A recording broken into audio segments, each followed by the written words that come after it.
सनातन धर्म में त्रेता युग से छठ पूजा मनाई जाती रही है। शास्त्रों के अनुसार सर्वप्रथम सीता माता ने छठ पूजा की थी। तभी से हर वर्ष कार्तिक मास के शुक्ल पक्ष की चतुर्थी तिथि से लेकर सप्तमी तिथि तक छठ पर्व मनाया जाता रहा है। इस वर्ष 17 नवंबर से लेकर 20 नवंबर तक छठ पूजा है।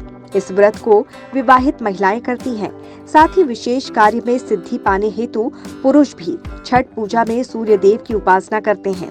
इस दौरान व्रती नदी या सरोवर में खड़े होकर सूर्य देव की उपासना करते हैं। लेकिन क्या आपको पता है कि छठ पूजा क्यों मनाई जाती है और कब से इसकी शुरुआत मानी गई है? तो आइए जानते हैं छठ पूजा की कथा। सनातन शास्त्रों की माने तो जगत के पालनहार भगवान श्री कृष्ण के पुत्र सांब कुष्ठ रोग से पीड़ित हो गए थे।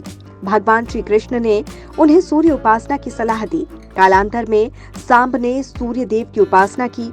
सूर्य देव की उपासना करने से सांब को कुष्ठ रोग से मुक्ति मिल गई थी। इसके पश्चात सांब ने 12 सूर्य मंदिरों का निर्माण करवाया था। इनमें सबसे प्रसिद्ध कोणार्क सूर्य मंदिर है, जो ओडिशा में स्थित है। इसके अलावा एक मंदिर बिहार के औरंगाबाद में है। इस मंदिर को देवार्क सूर्य मंदिर के नाम से जाना जाता है। एक और मान्यता के अनुसार छठ पर्व की शुरुआत महाभारत काल से हुई थी। सूर्य पुत्र कर्ण ने सबसे पहले सूर्य देव की पूजा शुरू की थी। कर्ण भगवान सूर्य के परम भक्त थे। वो प्रतिदिन घंटों कमर तक पानी में खड़े होकर सूर्य को अर्घ्य दिया करते थे। सूर्य की कृपा से ही वो महान योद्धा कहलाए। आज भी छठ में अर्घ्य दान की यही परंपरा प्रचलित है। एक अन्य मान्यता के अनुसार जब देवताओं और असुरों के मध्य युद्ध हुआ तो इस युद्ध में देवताओं को हार का सामना करना पड़ा था।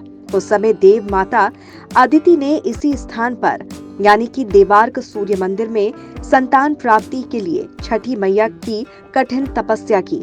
इस तपस्या से प्रसन्न होकर छठी मैया ने अदिति को तेजस्वी पुत्र प्राप्ति का वरदान दिया था।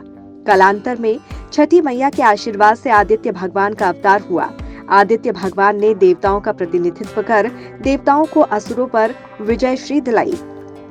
पुत्र प्राप्ति हेतु छठ पूजा की जाती है। इस व्रत के पुण्य प्रताप से सुख और सौभाग्य में अपार वृद्धि होती है।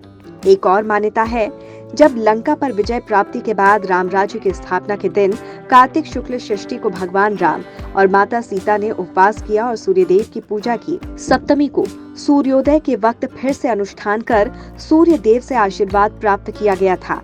यही परंपरा अब तक चली आ रही है। पांडव जब अपना सारा राजपाट जुए में हार गए थे, तब द्रौपदी ने छठ व्रत रखा था। उनकी मनोकामना पूर्ण हुई और पांडवों को राजपाट वापस मिल गया।